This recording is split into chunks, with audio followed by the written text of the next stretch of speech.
గురుచరిత్ర 10వ అధ్యాయము. రచన నరహరి శర్మ గారు. వల్లభేశుడు అను భక్తుడు శ్రీపాద వల్లభులను మనస వాచ కర్మణ నమ్మి పూజించేవాడు. అతను తనకు వ్యాపారంలో లాభాలు వస్తే కురువాపురం వెళ్ళి స్వామి వద్ద 1000 మందికి సంతర్పణ చేయడానికి సంకల్పించాడు. శ్రీపాద వల్లభుల అనుగ్రహంతో ఆ సంవత్సరం వల్లభేశుడు వ్యాపారములో 4 రెట్లు లాభం పొందాడు.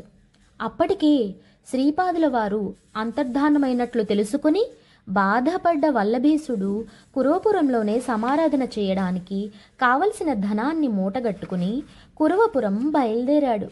మార్గమధ్యంలో 4 దొంగలు అతన్ని వెంబడించారు. అయితే వారు వల్లభేశుని వద్ద భారీగా ధనం ఉన్నట్లు గ్రహించి మేము కూడా కురవపురం దర్శనానికి వస్తున్నామని నమ్మించి వల్లభేశునితో యాత్ర సాగించారు. రాత్రి అందరూ నిద్రలో ఉండగా ఆ 4గురిలో 3 దొంగలు వల్లభేశుని కొట్టి చంపారు. వల్లభేశుడు శ్రీపాద నామస్మరణ చేసి ప్రాణం వదిలాడు.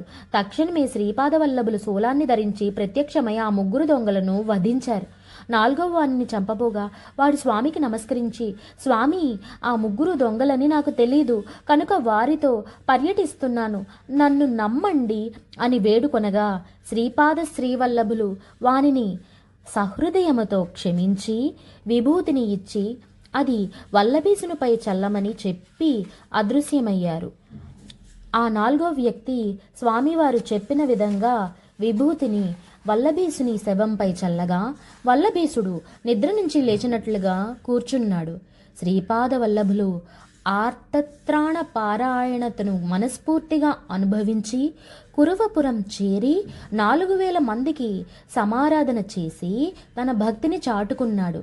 శ్రీపాద శ్రీవల్లభులు అంతర్ధానం అయినప్పటికీ కూడా ప్రగాఢంగా నమ్మిన భక్తులను ఇప్పటికీ రక్షిస్తున్నారు. శ్రీపాదరాజం శరణం ప్రపద్యే, శ్రీపాదరాజం శరణం ప్రపద్యే, శ్రీపాదరాజం శరణం ప్రపద్యే. ఇది గురుచరిత్రలో 10వ అధ్యాయము.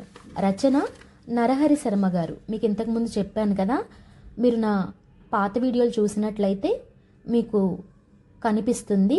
వారి యొక్క రచన అందరూ చదువుకోవడానికి వీలుగా కూడా ఉంటుంది.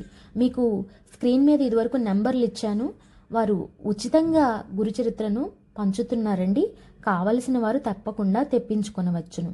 జై గురుదత్త, గురుదేవ దత్త.